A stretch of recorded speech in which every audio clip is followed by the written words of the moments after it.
La gloria es para nuestro Padre Dios. Y en esta noche el Señor me permite compartir con el tema de crecimiento una palabra que está titulada como la gracia de Dios para estar en el nuevo pacto. Vuelvo a repetirlo, la gracia de Dios para estar en el nuevo pacto. Todo va relacionado a un corto resumen a lo que nos ha mostrado el Señor en este tiempo de crecimiento, acerca de los frutos, los dones y el tiempo de Dios, la semilla. Hoy vamos a relacionar algo muy concreto, muy sencillo, pero va a ser un bálsamo para tu vida, va a ser un bálsamo para tu mente. Y por eso quiero invitarle que vaya conmigo al libro de Josué, capítulo 1. Vamos a estar leyendo el libro de Josué, capítulo 1, desde el versículo 1 hasta el versículo 9, ¿vale? Aconteció después de la muerte de Moisés, siervo de Jehová, que Jehová habló a Josué, hijo de Nun, servidor de Moisés, diciendo: mi siervo Moisés ha muerto. Ahora pues, levántate y pasa ese Jordán, tú y todo este pueblo, y la tierra que yo les doy a los hijos de Israel. Yo os he entregado, como lo había dicho a Moisés, todo lugar que pisare la planta de vuestro pie, desde el desierto y el Líbano hasta el gran río del Éufrates, toda la tierra de los Eteos hasta el gran mar donde se pone el sol, será vuestro territorio. Nadie te podrá hacer frente en todos los días de tu vida. Como estuve con Moisés, estaré contigo. No te dejaré ni te desampararé. ¿Y qué dice el versículo 6? Que es clave para esta noche. Esfuérzate y sé valiente, porque tú repartirás a este pueblo por heredad la tierra de la cual juré a sus padres que la daría a ellos. Solamente, ¿qué dice? Esfuérzate y sé muy valiente para cuidar de hacer conforme a todo lo que mi siervo Moisés te mandó. No te apartes de ella ni a diestra ni a siniestra, para que seas preparado en todas las cosas que emprendas. Nunca se apartará de tu boca, ¿qué dice? Este libro de la ley, sino que de día y de noche meditarás en él, para que guardes y hagas conforme a todo lo que en él está escrito, porque entonces harás prosperar tu camino y todo te saldrá bien. Gloria a Dios, ya hemos orado. Ahora nos presentamos en el banquete del Señor. La palabra de Dios es muy clara y muy contundente al mostrarnos a Josué, el sucesor de Moisés. Una de las falencias que tuvo Josué fue no delegar, o sea, no formar a un siervo como lo hizo Moisés. Quizás me quiero detener un momentico en esto. Quizás porque no fue, llamémoslo así, no tuvo ese ímpetu, no tuvo esa sagacidad de formar a alguien. Primero porque ¿quién lo formó a él? O sea, Moisés no tuvo el atrevimiento, porque es que si vamos más atrás, Moisés no tuvo el atrevimiento de enseñarle a él, sino que dice la palabra que Josué se la pasaba ¿en dónde? ¿Dónde se la pasaba Josué? Ahí, a la entrada de la tienda del tabernáculo, ahí mirando. O sea, él no fue adiestrado, sino que sencillamente el corazón se le fue formando solo por mirar, solo por curiosidad, por curiosear. Entonces el Señor llama a Josué. ¿Por qué? Porque él empezó a tener esa pasión, ese deseo. Hace un tiempo atrás el Señor nos hablaba y nos mostraba el trabajo en equipo, ¿cierto? Por eso le dije que vamos a hacer. El trabajo en equipo no es solamente delegar, es también supervisar y guiar, ¿cierto? Josué no tuvo ese adiestramiento. Josué por sus propios medios, ¿qué? Iba, él buscaba la iniciativa, dice que él se la pasaba ahí en la tienda. Pero entonces, a este tiempo, no podemos tomar eso como excusa.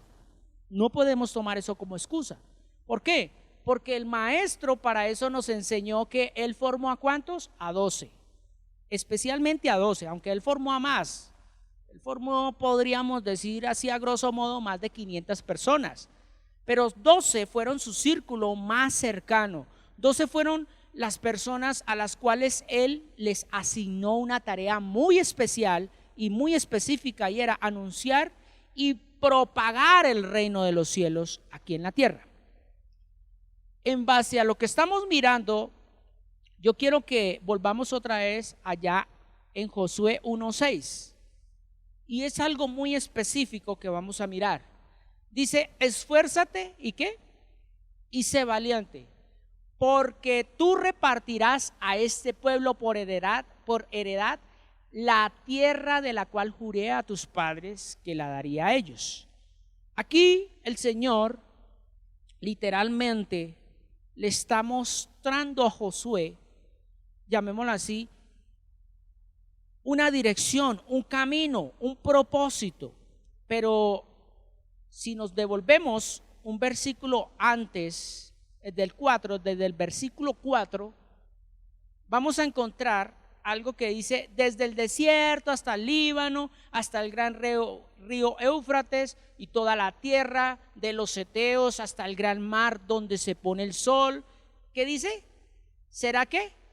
Vuestro territorio. Pero póngale cuidado, no es que, ay sí, mire, yo pongo la planta de mis manos y todo lo que yo pise es mío. Porque hoy en día se ha levantado muchas personas que mal adiestradas, mal formadas, proclaman que todo lo que pise mis pies, eso es mío y eso es mío. Pero la pregunta mía es: ¿tú te estás esforzando y estás siendo valiente? Porque es que no se trata de tomar una posesión de un terreno físico, sino es espiritual. Y vamos a llevar Josué hoy a lo espiritual. Amén. Entonces, lo espiritual, hay terrenos en nuestra mente que quizás no están todavía conquistados, que necesitan ser tomados, y muchas veces a la fuerza. Por eso dice aquí: esfuérzate y sé valiente. Va, el versículo 5 es la píldora. Dice: nadie te podrá hacer frente en todos los días de tu vida. Como estuve con Moisés, estaré contigo. No te dejaré ni te desampararé. Pero la clave es esforzarse, porque esto no viene porque sencillamente usted crea. No, tienes que esforzarte. Entonces, volvemos a algo que el Señor me regalaba, y es que hay terrenos blancos en nuestras mentes. Esos terrenos muchas veces están todavía siendo dominados por los filisteos. ¿Quiénes son los filisteos a este tiempo? Son aquellos pensamientos que te oprimen, que no te dejan avanzar, no te dejan crecer. Y estamos en el tiempo de crecimiento espiritual. Estamos en un año, en un tiempo donde el Señor quiere que tú crezcas, pero tú no vas a crecer hasta que no te expandas. Por eso Isaías, ¿qué dice? Ensánchate. Pero para podernos ensanchar debemos ser esforzados y valientes. ¿Por qué? Porque de nada sirve uno proclamar Isaías y no se esfuerza. ¿Por qué? Por vivir esa palabra. Porque yo no puedo decir yo creo y ya, porque recuerde que Santiago dice que hasta los demonios creen y tiemblan. El propósito de la palabra es primeramente darnos una limpieza. Lo primero que Dios quiere es limpiarnos. Ya lo segundo es empezar a adiestrarnos, luego prepararnos y luego viene el equipamiento, que vienen dones, pero los dones sin el fruto se ha compartido, te pueden llevar a un lugar que tú no te puedes sostener. Entonces, ¿qué pasa? Cuando Dios le dice a Moisés, aquí es algo físico, pero para nosotros es algo espiritual, para que venga este versículo 5 a nuestras vidas, donde dice, nadie te podrá hacer frente. No está hablando de personas, no se está refiriendo al vecino que te la tiene ahí al rojo vivo, no se está refiriendo al marido que te trata mal o a tus hijos que no valoran. No, se está refiriendo a ese pensamiento que tú tienes que derribar, que ese pensamiento, ese Goliat que está dentro de ti, que todavía no te deja avanzar al pleno conocimiento de Dios. Entonces dice que si nadie te puede hacer frente, dice, en todos los días de tu vida, como estuve con Moisés, estaré contigo. Pero ¿cómo va a estar Dios contigo? Dios solamente está de una manera, y es a través de su palabra en mi mente, viviéndola, proclamándola, haciendo la vida en mi vida. De lo contrario, va a ser imposible. Va a ser imposible que Dios, muchas veces dice, Dios está conmigo y yo voy a andar por en medio de la pandemia. Cuando Dios está diciendo, sé obediente, respeta a las autoridades. Si las autoridades dijeron que hay toque de queda, es toque de queda. Pero no, es que el Señor va conmigo. No, el Señor hace obedecer su misma palabra. Porque si nos damos de cuenta, Adán falló fue por eso, por no esforzarse en mantener la palabra. Ahora, ¿qué me dice de Noé? Noé prefirió embriagarse con el vino que con la misma presencia de Dios, y por eso maldijo a su generación. Entonces no se esforzó. Ay, que pudo construir el arca. Sí, todos los grandes hombres hasta el día de hoy, incluyéndome también, incluyéndonos todos los que nos ven y los que estamos aquí, todos fallamos. Pero por eso he titulado la palabra La gracia de Dios para estar en el nuevo pacto. Entonces, la gracia de Dios es ese esfuerzo, y lo vamos a mirar ahorita, literalmente hablándolo. Y quiero que vaya a segunda de Timoteo, capítulo 2, versículo 1 al 3. Segunda epístola o carta del apóstol Pablo a Timoteo. Y Timoteo, ¿quién era? Un joven. Estamos hablando de aproximadamente 25, 30 o 35 años, porque la cultura judía es muy diferente a la latina, a la de muchos países europeos, porque allí en los hebreos, Israel, tienen una cultura muy distinta, donde el hijo puede ser todavía, llamémoslo así, ser menor de edad a los 30 años. Por eso Jesús a los 33, llamémoslo así, lo pasaron de esta vida a la mejor vida, al reino de Dios, pero él resucitó. Su ministerio no duró sino 3 años, literalmente es lo que nos han enseñado los estudiadores. Pero volviendo a Timoteo, Timoteo era un joven que tenía muchas cosas por delante, tenía mucha juventud para disfrutar, llamémoslo así. Pero entonces mire lo que dice el apóstol Pablo a Timoteo, un hombre que fue adiestrado por el mismo Pablo. ¿Para qué? Para lo siguiente. Dice la palabra en el versículo 1, dice, tú, pues hijo mío, ¿qué dice? Esfuérzate, esfuérzate. No le dice, hermano, ya Cristo murió por ti, todo bien, recheche, renananay, todo bien, alalay, dicen por ahí. No. Aquí el Señor le dice a Timoteo, esfuérzate. Dice, esfuerza. Tú pues, hijo mío, esfuérzate en la gracia que es en Cristo Jesús. O sea que no es tarea fácil para este tiempo. Y yo sé que muchos me entienden. ¿Por qué? Porque es difícil a este tiempo, especialmente ahorita en la pandemia, creerle a Dios de que no me va a pasar nada. Porque hay temor. Quizás de pronto no a morir, sino quizás de pronto de llevarle la enfermedad a alguien. Me pasa a mí. Lo hablaba y lo compartía hoy con el pastor. Cuidémonos. Es necesario mantener la distancia, es necesario mantener los protocolos. ¿Por qué? Porque si el Señor está conmigo, yo tengo cierto temor y reverencia primero a Él y luego a las autoridades. No es tenerle miedo a la muerte, sino reverencia y respeto a Dios.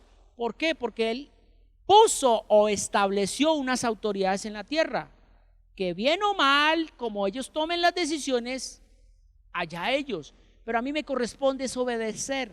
Pero no podemos decir somos hijos de Dios y hacemos lo que queremos, donde sencillamente nos estamos acostumbrando ¿a qué? A la desobediencia, al desacato, a la revolución. Y no podemos ser parte de ese círculo que se dicen ser llamados hijos de Dios, pero desobedecen al que ven, a la autoridad que ven. Entonces, aquí Pablo le dice, tú pues, hijo mío, esfuérzate. Mire lo que dice el versículo 2. Lo que has oído de mí ante muchos testigos, esto encarga a hombres fieles que sean idóneos para enseñar también a otros. Y versículo 3. Tú pues sufre penalidades como buen soldado de Jesucristo. Esa es la clave. Tú pues, ¿qué has sufrido como soldado de Jesucristo? ¿Qué has sufrido tú que me ves allí en esa tablet, en ese celular? Porque es fácil hacer las cosas en secreto y que nadie me vea. Pero tú estás sufriendo por hacer eso, que lo puedes hacer, pero que no lo debes hacer. Eso es esforzarse. Eso es ser valiente. Porque es que ser valiente no es, yo lo hice y si ve, no me pasó nada. Yo salí en medio del COVID y no me pasó nada. No. No tentarás al Señor tu Dios. Obedece. Porque el que es fiel en lo poco, lo mirábamos también hace poco, el que es fiel en lo poco, Dios lo va a llevar a lo mucho. Y si nosotros ni siquiera somos buenos mayordomos con algo tan sencillo que es obedecer, no criticar a las autoridades. Sí, hay cosas que en muchas decisiones no vamos a estar de acuerdo, pero tenemos que estar sujetos, porque la obediencia que trae bendición, y bendición que es bienestar, y bienestar que es vida, y vida que es salud, y salud que es prosperidad. Eso es lo que Dios quiere, que nos esforcemos. Entonces, cuando allí Josué recibe esa palabra de parte de Dios, que se esfuerce, pero tiene que mantenerse, que de día y de noche meditarás para que pongas en práctica, ¿cierto? Ahora, con respecto a lo que estamos hablando, quiero que mire rápidamente en Hechos capítulo 13, versículo 42. En Hechos 13, versículo 42, aquí el apóstol Pablo exhorta de lo que estamos hablando, de esforzarnos en la gracia. Porque es que la gracia no es de que, vuelvo y lo repito, ya Jesús murió por mí y yo ya tranquila. No, tienes que esforzarte. Mire lo que dice Hechos, desde el versículo 42 hasta el 44. Pablo empieza a trabajar esto, dice: cuando salieron ellos de la sinagoga de los judíos, ¿quiénes se acercaron? Los gentiles le rogaron que el siguiente día de reposo, o sea, el próximo sábado, ¿cierto?, les hablase de estas cosas. ¿Cuáles cosas? Mire lo que dice el 43. Y despedida la congregación, muchos de los judíos y de los prosélitos piadosos siguieron a Pablo y a Bernabé, quienes hablándoles les persuadían a que perseverasen. ¿En qué? La gracia de Dios. ¿Sí vio? O sea, les estaba diciendo, hermano, esto es de avanzar, esto es de crecer en la gracia de Dios. Esto no es de quedarse con la oración de fe, que no es oración de fe, sino oración del hombre para enamorar al hombre para que se acerque a Dios. Está bien esa primera parte, enamorar a alguien para Cristo, pero el problema es quedarme todavía con el romanticismo 10, 20, 30 años creyendo que Jesús está en el corazón de esa persona, que es un músculo que bombea sangre, y que no haga nada. No se esfuerce, mi hijo, tranquilo, ya Cristo pagó por usted. No, no, no. Ese es solamente el boleto. Ese es solamente el boleto. ¿Para qué? Para emprender un nuevo viaje, para emprender un nuevo camino, un nuevo proceso, un nuevo destino. Porque la gente se quedó que la oración de fe y ya. Y uno les dice, y bueno, vamos a mirar qué tanto has crecido. Vamos a orar. Y lo primero que sale es la retálida de peticiones, de quejas y de reclamos. Que uno dice, bueno, ¿usted está orando o se está quejando? O sea, uno lo dice con respeto dentro de la mente, porque uno no se lo dice a esas personas, porque esas personas se van a herir, van a lloriquear, van a ponerle problemas al pastor. Mire, pastor, ese siervo me dijo esto, ese no me quiere, ese no tiene amor, ese no me comprende, es que él no. Entonces se quedan con ¿qué? Con el romanticismo, diciéndole a Dios, ay, papito lindo, precioso, lindo, hermoso, bello, tesoro de mi corazón, bello, y ya. Ahora, después de eso salen a la queja, al reclamo, al rechazo. Señor, quita ese alcalde, quita ese presidente, Señor, que ojalá les caiga un rayo. O sea, oraciones de imprecación que no van acorde al esfuerzo y a la valentía a este tiempo de permanecer en la gracia de Dios. ¿Por qué? Porque lo mirábamos allá. Timoteo le decía, porque tienes que sufrir penalidades como fiel soldado de Jesucristo, pero esfuércete en la gracia. Ahora, mire lo que dice, estábamos ahí mirando, mire lo que dice el 44.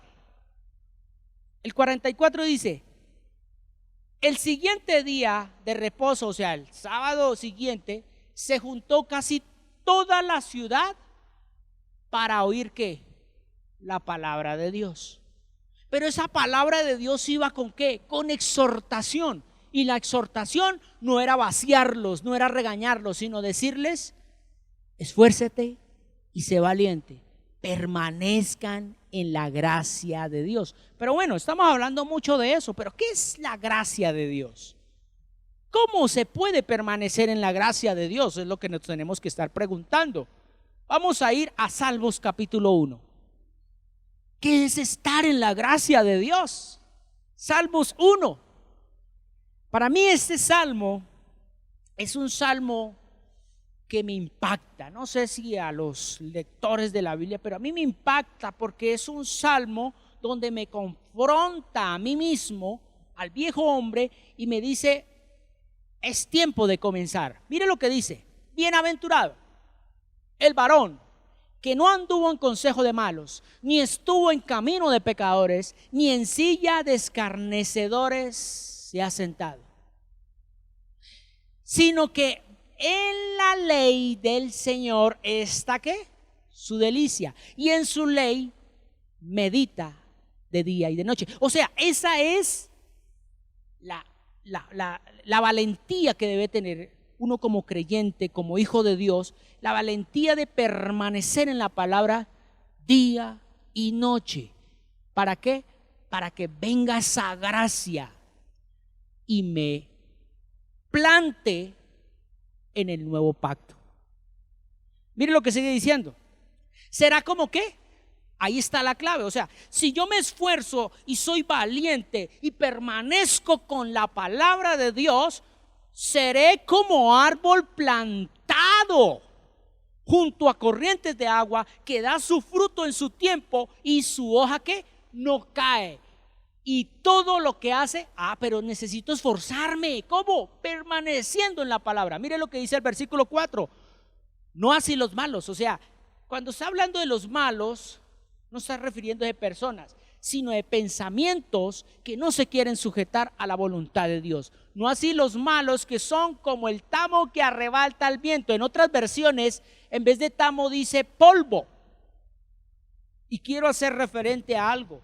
Recordemos algo. Polvo, ¿qué es? Alimento de Satanás. Polvo es alimento de Satanás. Entonces, ese polvo que tú guardas ahí en tu mente, eso que hace que las cosas se vean mal, se vean feas, sucias e higiénicas, hemos dicho feo, horrible, inclusive enfermizo, guarda muchas cosas, parásitos, virus espirituales ahí en tu mente, que son ese tamo. Eso lo arrebatará el viento. ¿Cuál viento? El viento del Espíritu Santo, el soplo de Dios. Y mire lo que sigue diciendo el versículo 5. Por tanto, no se levantarán ¿qué? Esos pensamientos en el juicio, ni los pecadores en la congregación de los justos. Y mire lo que sigue diciendo. Porque el Señor conoce ¿qué? El camino de los justos, mas la senda de los malos perecerá. Ahí está la clave. Entonces, esforzarnos, mantenernos en la gracia de Dios, es permanecer con un versículo en la mente, es estar ahí trabajando poco a poco, y ahorita lo vamos a mirar más adelante. Poco a poco, es trabajar poco a poco, como el campesino labrando la tierra. Mire lo que dice Hebreos capítulo 10, versículo 15. Hebreos 10:15 nos muestra algo, lo vamos a leer hasta el 17. Hebreos 10:15 dice: y nos atestigua lo mismo el Espíritu Santo, porque después de haber dicho, versículo 16, este es el pacto que haré con ellos después de aquellos días, dice el Señor. O sea, pondré mis leyes en sus corazones y en sus mentes las escribiré. Y añade: y nunca más me acordaré de sus pecados y transgresiones. O sea, la gracia de Dios me hace estar ahí en el nuevo pacto, como lo titulábamos con la palabra, la gracia de Dios para estar en el nuevo pacto. Pero para ya estar en ese nuevo pacto, debo estar, llamémoslo así, rodeado por esa gracia. ¿Y gracia qué es? Belleza, regalo, don inmerecido. Pero démonos de cuenta de algo: para estar en esa gracia debo esforzarme. ¿Porque la puedo perder? Claro que sí. Ejemplo claro y bíblico: Caín perdió esa gracia. Por eso el Señor allá lo confronta y le dice: ¿por qué ha enmudecido tu rostro? Y desde allá nos muestra el Señor que debemos esforzarnos. Caín debía esforzarse: no debo matar a mi hermano, no lo debo matar, él no es mi enemigo, él es mi hermano, él es sangre de mi sangre, él es hijo de mi papá y de mi mamá. Pero no, pero pues ya sabemos que la historia viene de atrás, porque no se esforzaron los papás en mantenerse en la gracia de Dios. ¿Para qué? Para estar en el nuevo pacto. Y por eso se salieron del paraíso. O sea, salieron de allí. ¿A qué? a sufrir, a mantener quizás otros pensamientos que lo llevaban cada día más a la destrucción, a la muerte. Entonces, mirando eso, quiero que pase rápidamente al versículo 22. A referente a lo que estamos hablando, dice: acerquémonos con corazón sincero. Yo le pido hoy, en esta noche, que usted se acerque a Dios con un corazón sincero, en plena certidumbre de fe, purificados los corazones de mala conciencia y lavados los cuerpos con agua pura. ¿Cuál es el agua pura? La palabra de Dios, el agua de vida. Es la que nos mantiene, es la que nos fortalece, es la que calma nuestra sed, es la que quita toda ansiedad, es la que te deja ver, te quita ese velo para que no sigas viendo esas visiones por andar sediento. Porque pues no he experimentado eso, pero dicen los estudiadores llamémoslo así, de National Geographic y todas esas cosas, que cuando una persona le falta oxígeno en su cerebro, físicamente estamos hablando, esa persona empieza a tener visiones todas raras. Esa persona empieza a mirar lo que él quiere ver. O sea, por ejemplo, una persona que está en el desierto,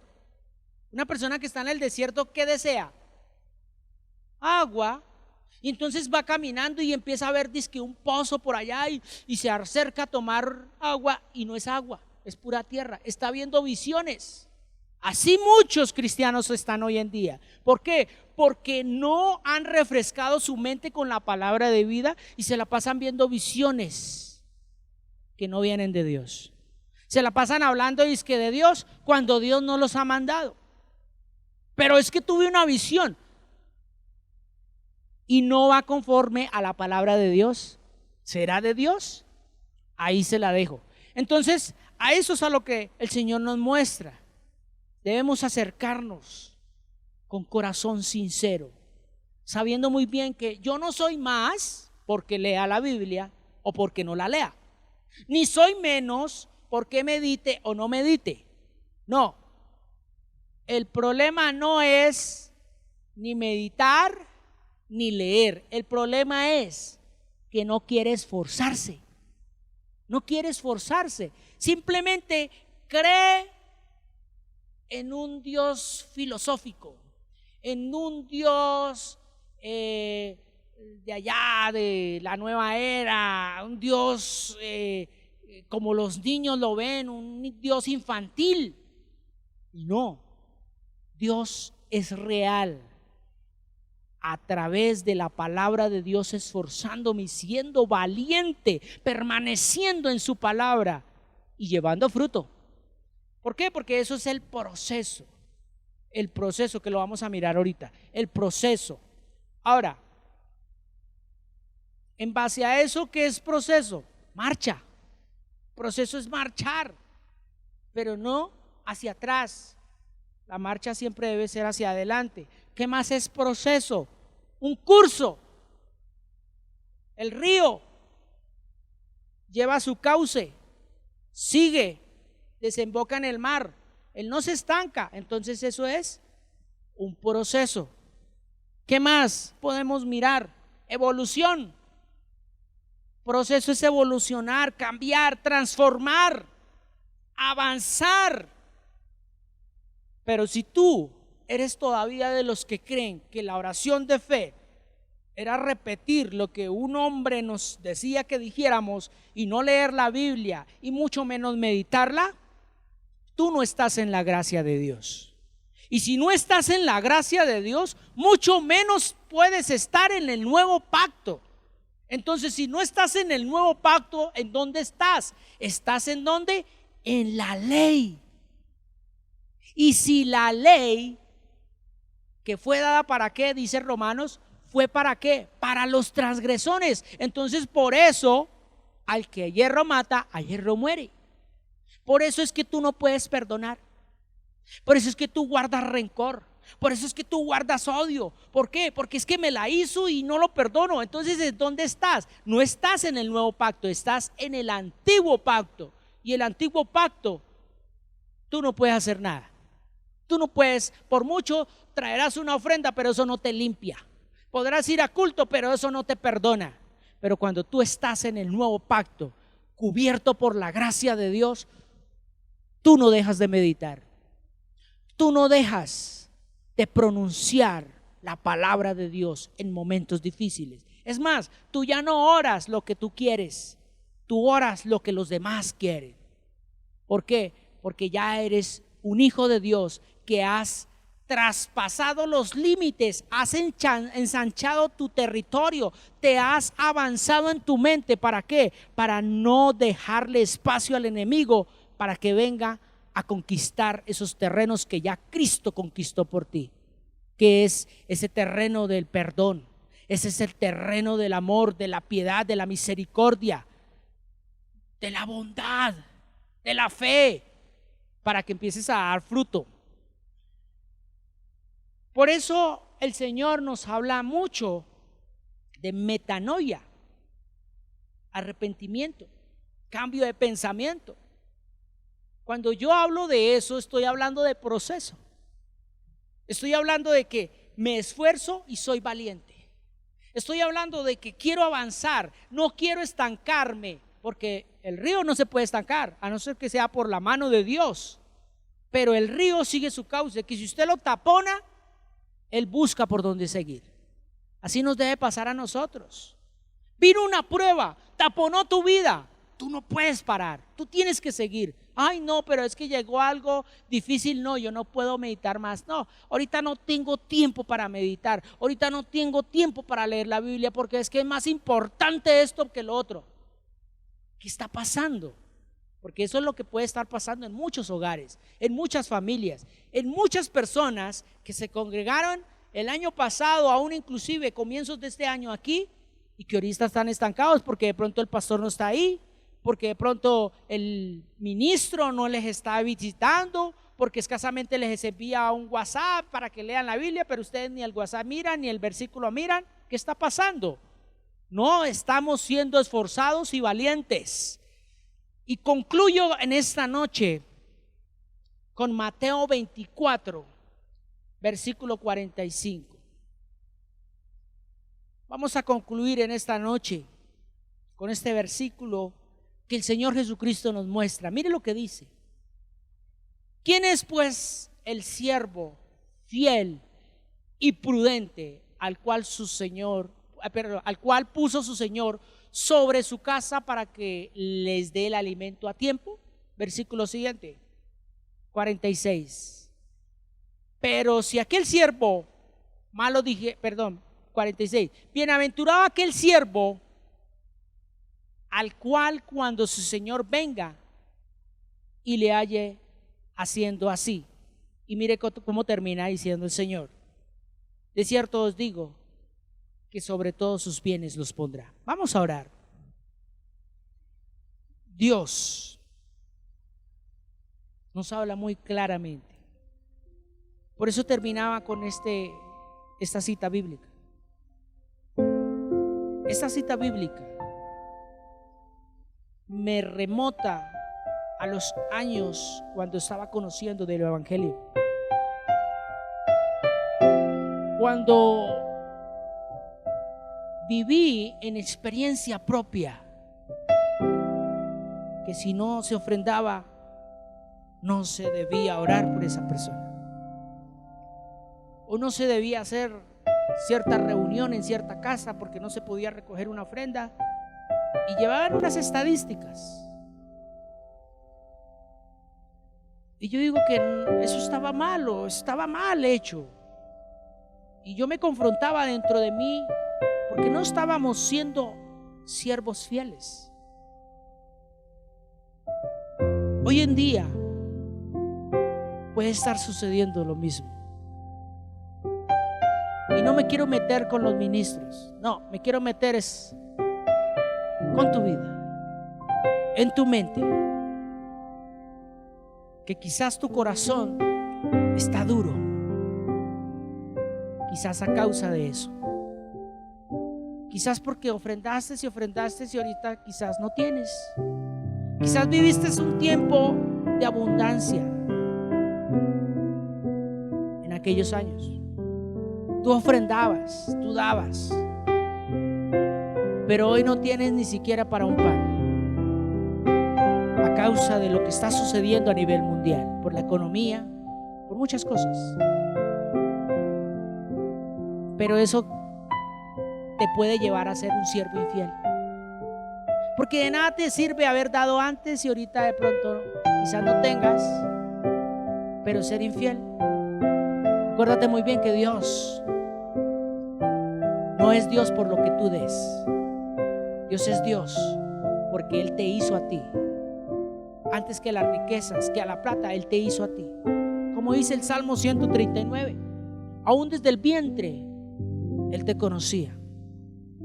Él sabía que iba a pasar por eso. Tu mujer que me estás viendo, Él sabía que tú ibas a pasar por ese pozo cenagoso, por donde estás pasando ahorita. Quizás necesidad, qué sé yo, pleito, dificultad con el esposo, con los hijos. Pero es necesario, ¿por qué? Porque eso te lleva a esforzarse y ser valiente. Porque Dios pone esas pruebas para aprobarte, no para machacarte ni humillarte. No. Pero si tú eres orgulloso, si tú eres vanidoso, vives de algo vano, ¿qué dice el proverbio? Antes de la caída viene la arrogancia, viene la altivez. Espero que tú no seas de esos, porque si eres de eso, de esas personas, estás a tiempo de decirle a Dios: Señor, quita de mí esa arrogancia, esa vanidad, ese orgullo, esa prepotencia,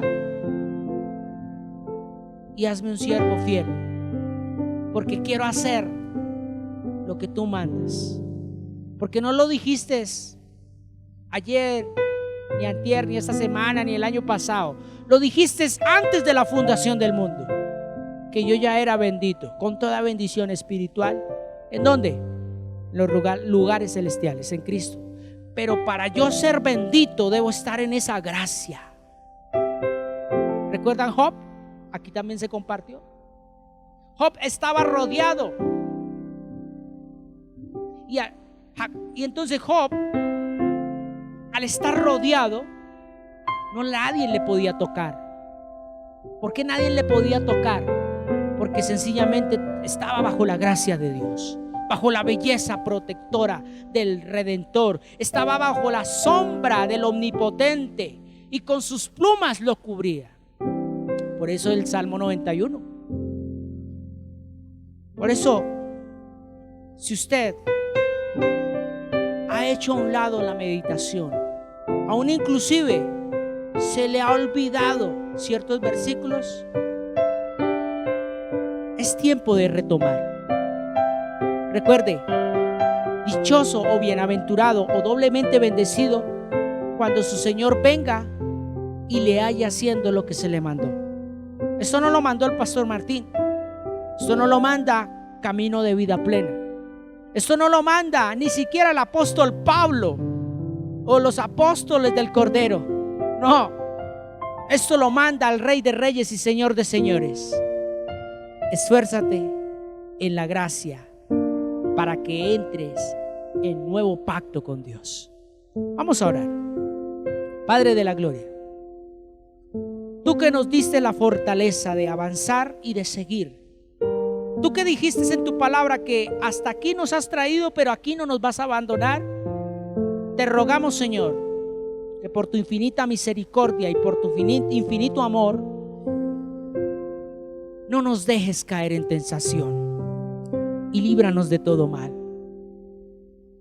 Porque sabemos, Señor, que tu palabra dice que el que esté firme mire que no caiga. Y aún estando nosotros en la palabra, Señor, muchos de nosotros van a caer. Pero, Señor, no nos dejes caer a lo más profundo, sino que nos levantes con tu mano poderosa. Aún estando allí caído, Señor, tu palabra dice que aún la luz y las tinieblas son para ti lo mismo. Pero no me dejes a una mente reprobada. No me dejes a una mente que se salga del diseño de Dios. Porque si me salgo, Señor, he perdido la carrera de la vida. Y es la que no quiero perder. Quizás podré perder todo físicamente, aún hasta la salud. Pero Señor, como decía el salmista, no quites de mí tu Santo Espíritu. Porque ese Espíritu es el que me conforta en medio de dificultades como la que hoy en día se vive mundialmente. Toda la humanidad que está siendo quizás probada, es solamente para decirte a ti, Señor, tú eres Dios. Tú solamente eres Dios. Por eso bendice cada casa, como lo dice allá en 2 de Samuel. Bendice cada casa, cada familia, porque solo tu misericordia es la que va a permitir que esta avalancha, que esta pandemia pase a un segundo plano. Que la economía de muchos países se quiebra, no por la mayordomía que tengan quizás los científicos o que tenga el conocimiento más grande o los estudios más avanzados. No, es porque si tú así lo has decidido, Señor, ¿quién se puede oponer a ello? Por eso, Señor, oramos por todas las autoridades establecidas por ti aquí en la tierra. Cada gobernador, cada alcalde, cada presidente, cada diputado, concejal a nivel mundial, Señor, solo tú sabes a dónde nos vas a llevar con todo esto. Pero te pedimos que no nos sueltes de tu mano. O mejor aún, Señor, no permitas que yo me suelte de tu mano. ¿Con qué limpiará el joven su camino? Con guardar su palabra. Y la queremos guardar.